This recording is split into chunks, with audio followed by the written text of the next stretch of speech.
Price बहुत ज्यादा है, इतना महंगा प्रोडक्ट मैं तो अफोर्ड ही नहीं कर सकता, मेरा इतना बजट नहीं है। आपने क्या इस तरीके के सवाल पहले सुने हैं? अगर आपने सुने हैं तो आपके मन में भी आया होगा कि मुझे काश इसका जवाब पता लग जाए कि जब भी कोई कस्टमर ये पूछे या बोले मैं मुंह तोड़ जवाब दे पाऊं इसका। क्या आपने ऐसा सोचा? इफ यस, तो मैं आपको यह भी बता देता हूं कि आज इस वीडियो में मैं आपको बताने वाला हूं कि इस ऑब्जेक्शन को कैसे हैंडल करना होता है।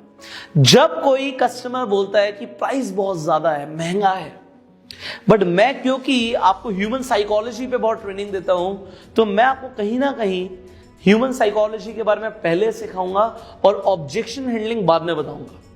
क्योंकि अगर आप साइकोलॉजी समझ गए तो आप कस्टमर के एक नहीं बहुत सारे ऑब्जेक्शंस को समझ पाएंगे और टैकल करके सही जवाब दे पाएंगे और अपने प्रोडक्ट को इफेक्टिवली बेच भी पाएंगे। तो क्या आप ये सीखना चाहते हो? इफ यस, तो आप बिल्कुल सही वीडियो पे हो और मैं बोलूंगा कि आप इस वीडियो को एंड तक जरूर देखना। इसके साथ साथ अगर आप चैनल पे पहली बार आए हो तो इसी तरीके की वीडियोस मैं लगातार आप सबके लिए बनाता हूं, तो आप सब्सक्राइब जरूर कीजिए, बेल आइकन पे क्लिक कीजिए कि ऐसी एक भी वीडियो आप मिस ना करें। अब शुरू करते हैं। जब ये ऑब्जेक्शन आपके सामने आए कि प्राइस बहुत ज्यादा है तो क्या करना है? आप पहली चीज को समझिए कि दो कंसेप्ट हैं अलग अलग। एक होता है प्राइस और एक होती है वैल्यू प्रोडक्ट की। हर प्रोडक्ट का एक प्राइस है, एक वैल्यू है। एंड प्राइस और वैल्यू दो अलग अलग चीजें हैं।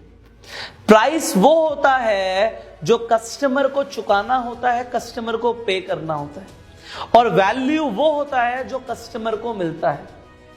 समझ रहे हैं? प्राइस वो है जो कस्टमर को चुकाना है, उसे देना है, और वैल्यू वो है जो उसे मिलेगा। और अगर आप कस्टमर को कंफ्यूज करोगे कि उसे देना क्या है, उसकी जेब से जाएगा क्या, तो वहां पे ऑब्जेक्शन आएगा, वहां पे रुकावट आएगी, वहां पे हिंड्रेंस आएगा। और जब आप इस साइकोलॉजी पे खेलोगे कि कस्टमर को मिलेगा क्या क्या, तो आप वैल्यू एडिशन कर रहे हो। और आप जब वैल्यू एडिशन करोगे तो कस्टमर प्राइस को भूल के वो प्राइस देने के लिए रेडी हो जाएगा कि आपको जो चाहिए। बट लोग क्या करते हैं? प्राइस के ऊपर अटक जाते हैं, वैल्यू को समझा नहीं पाते और वहीं पे काम फंस जाता है। अब आपको एक चीज समझना है कि अगर आप प्राइस के बारे में बात करोगे, आप प्राइस के बारे में बताओगे जी 1,000 रुपए का है, 5,000 का है, 10,000 का है, 50,000 का है, ये 100 रुपए का है, इतने का है, तो कस्टमर के दिमाग में साइकोलॉजी क्या चलेगी कि मुझे कितने देने हैं, how much do I need to spend, मुझे कितने देने हैं, how much do I need to spend. And जब आप वैल्यू की बात करोगे और प्राइस ज्यादा भी हो तो कस्टमर सोचेगा हाउ कैन आई स्पेंड। मैं आपको एग्जाम्पल देता हूं। एग्जाम्पल ये है कि एक इंसान एक घर देखने जाता है। एक घर जब देखने जाता है, उसे घर ज्यादा पसंद नहीं आता, या उसे वैल्यू ज्यादा नहीं मिल रही होती, या उसे लगता है कि उसे वैल्यू ज्यादा नहीं मिलेगी, तो बोलता है नहीं जी इसका प्राइस तो बहुत ज्यादा है, बहुत ज्यादा प्राइस है। और फिर वो एक ऐसा घर देखता है जो बहुत बढ़िया उसे लगता है, उसे वैल्यू लगती है उसकी, तो वो ये सोचता है कि क्या मैं लोन लेके इस घर को ले सकता हूं, या मैं कैसे ले सकता हूं, मुझे तो इस घर को खरीदना है। अब देखो, लोग गाड़ियां खरीदते हैं, महंगी महंगी गाड़ियां भी खरीदते हैं, ईएमआई पे खरीदते हैं, तो वो प्राइस ऑब्जेक्शन नहीं होता, वो ये देख रहे होते हैं मुझे मिलेगा क्या। लोग महंगी चीज को खरीदते हैं। आप देखते होंगे लोग होते हैं, उनकी सैलरी होती है 10,000 15,000 और खरीद के ले आते हैं आईफोन 11 प्रो। वो कैसे? ईएमआई पे ले आते हैं, क्योंकि वो वैल्यू देखते हैं, प्राइस नहीं देखते। वहां पे वो ये नहीं देखते कि मुझे देना कितना है, how much do I need to spend, वो ये देखते हैं हाउ कैन आई स्पेंड।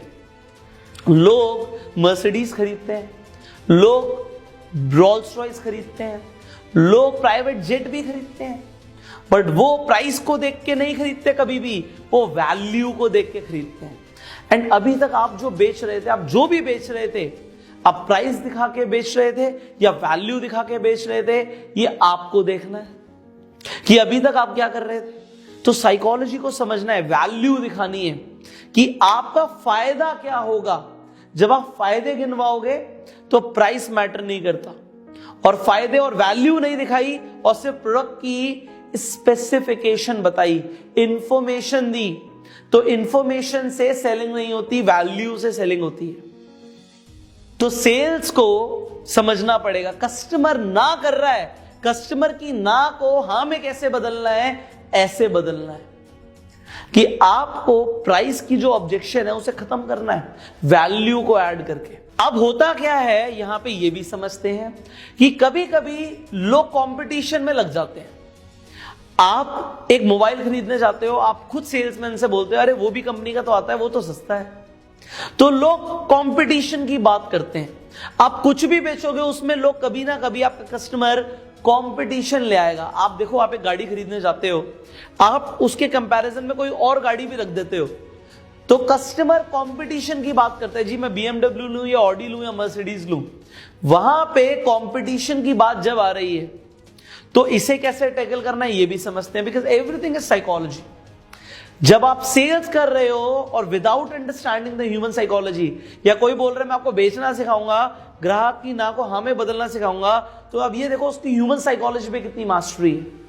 यहां पे आपको समझना है, जब भी कंपटीशन की बात आए तो हम कंपटीशन की बात नहीं करेंगे, हम डिफरेंशिएशन की बात करेंगे। अब ये डिफरेंशिएशन की बात को भी मैं समझाता हूं आपको। देखो प्राइस क्या होता है, प्राइस हमेशा एक कंपैरिजन ही होता है।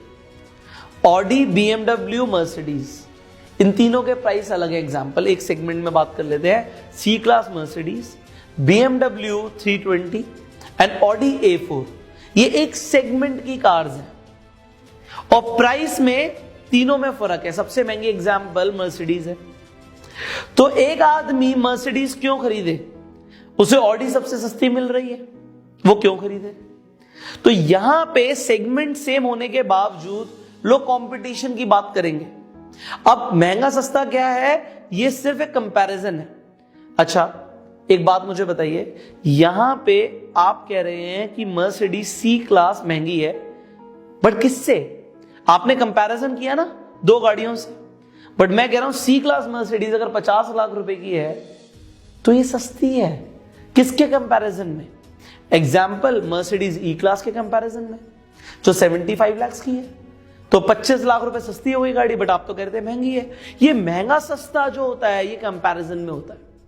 एक आईफोन 11 महंगा है सस्ता है, महंगा है सैमसंग के कंपैरिजन में, बट सस्ता है हो सकता है किसी और चीज के कंपैरिजन में।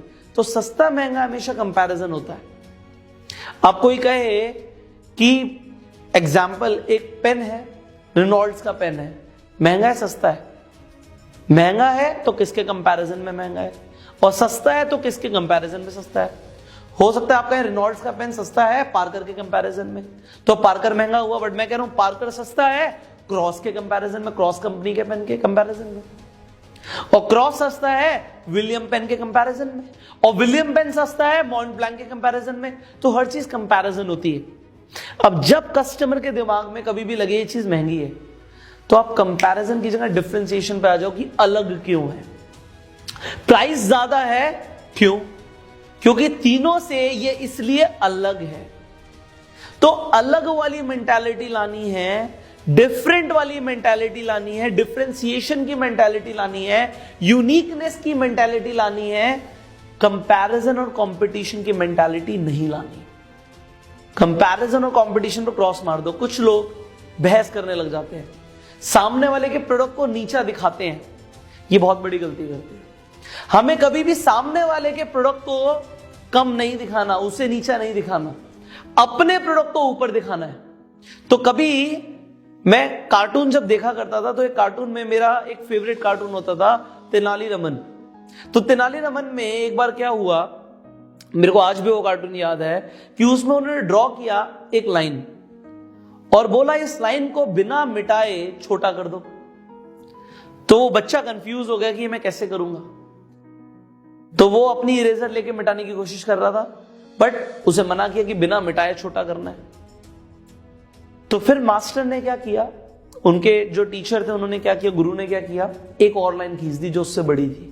तो बड़ी लाइन जब खिंच जाती है तो दूसरी लाइन ऑलरेडी छोटी हो जाती है। अगर हमारा प्रोडक्ट बड़ा हो जाता है तो सामने वाले का ऑटोमेटिकली छोटा हो जाता है। जिंदगी में किसी को भी नीचा दिखाने की जरूरत नहीं। अपनी लाइन को बड़ा करो, अपनी लाइन को बड़ा करो, अपने प्रोडक्ट की डिफरेंशिएशन दिखाओ, यूनिकनेस दिखाओ। प्रोडक्ट बिकता है, बेचने वाला चाहिए। प्रोडक्ट बिकता है, बेचने वाला चाहिए, इस चीज को याद रखना। अब तीसरी चीज जो आपको अपने कस्टमर को समझानी है, when you want to sell an expensive product, तो उस टाइम पे ये है कि आपको ये समझाना है कि अगर कस्टमर नहीं खरीदता तो आपका लॉस नहीं है, उसका लॉस है, क्योंकि उसे वैल्यू नहीं मिलेगी। वैल्यू कैसे मिलेगी? अगर वो खरीदेगा नहीं। अगर वो खरीदेगा नहीं, उसको उसकी लाइफ का सोल्यूशन नहीं मिलेगा, क्योंकि लोग कभी भी प्रोडक्ट नहीं खरीदते, इसे समझना। लोग हमेशा अपनी प्रॉब्लम का सोल्यूशन खरीदते हैं। किसी के बाल झड़ रहे हैं, वो नया शैम्पू खरीदता है कि उसके बाल ना झड़े, हेयर फॉल ना हो। अगर कोई इंसान कोई एनर्जी ड्रिंक लेता है तो अपनी एनर्जी को बढ़ाने के लिए ले रहा है। कोई इंसान खाना खरीद रहा है तो या तो अपने टेस्ट बड्स को सेटिस्फाई करने के लिए, अपनी भूख को मिटाने के लिए। तो आपको उसका लॉस फील कराना है कि अगर भाई आप नहीं खरीद रहे तो आपका लॉस है। एंड आप बोल सकते हो, जब आपको किसी का लॉस फील कराना तो आप बोल सकते हो कि if you are not buying it, it is your loss, क्योंकि आपको सोल्यूशन नहीं मिल रहा। और वो सोल्यूशन जरूरी नहीं इसी तरीके से बोलना है। सपोज करोगे इंसान मर्सिडीज नहीं खरीद रहा, वो आया शोरूम में, वो नहीं खरीद के जा रहा, तो पहले तो प्रॉब्लम आइडेंटिफाई करेंगे उसकी प्रॉब्लम क्या है।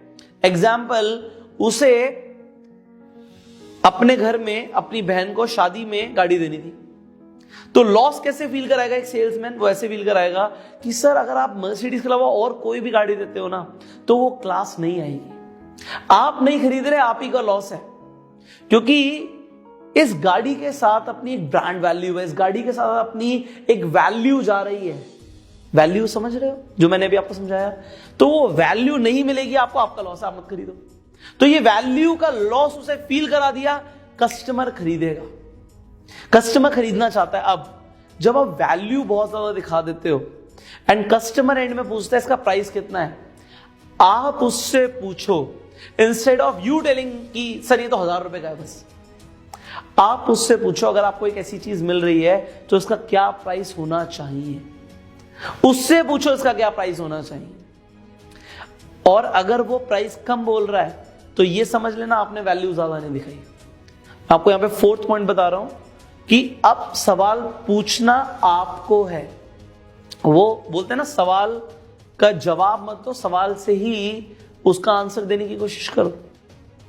क्वेश्चंस आर दी आंसर्स, आपने कई बार सुना है बट आप यूज नहीं करते हो। सामने वाला बोल रहा है प्राइस क्या है, आप आंसर मत दो, आप बोलो क्या प्राइस होना चाहिए। और अगर वो प्राइस कम बोल रहा है तो आपने वैल्यू नहीं दिखाई मेरे भाई। आपको वैल्यू दिखाना नहीं आता, आपको वैल्यू दिखाना सीखना पड़ेगा। और वो प्राइस ज्यादा बोल रहा है तो प्रोडक्ट बिक ही जाएगा ना, क्योंकि आप प्राइस कम बोलोगे। तो वैल्यू दिखा के आप प्राइस को छोटा दिखा सकते हो, क्योंकि प्राइस हमेशा कंपैरिजन होता है एंड वैल्यू एंड प्राइस का भी कंपैरिजन हमेशा चलता रहता है। और अगर सामने वाले कस्टमर को लगेगा प्राइस ज्यादा है तो वो नहीं खरीदेगा, एंड सामने वाले कस्टमर को लगेगा वैल्यू ज्यादा है, वो तुरंत खरीद लेगा। ये साइकोलॉजी को समझना है हमें कस्टमर की। कस्टमर की साइकोलॉजी को समझ लिया, 100% बेच दोगे, महंगे से महंगा प्रोडक्ट बेच दोगे। और कस्टमर की साइकोलॉजी को नहीं समझा तो सस्ते से सस्ता प्रोडक्ट भी नहीं बिकेगा। नाउ फाइनली मैं आपको एक फिफ्थ एडवाइस यहां पे दूंगा, और ये एडवाइस हमेशा याद रखना कि नेवर लोअर द प्राइस।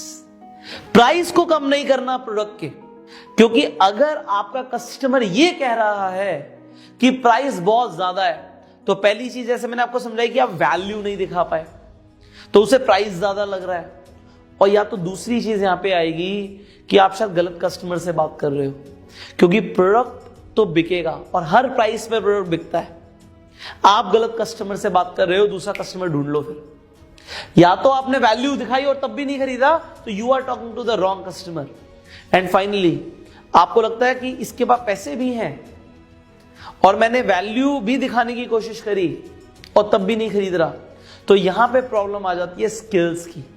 लोगों के पास स्किल्स नहीं होती, उन्हें फिर ह्यूमन साइकोलॉजी के ऊपर और ट्रेनिंग की जरूरत है। उन्हें सीखने की जरूरत है कि क्या शब्द यूज करने हैं कोई भी सेल्स क्लोज करने के लिए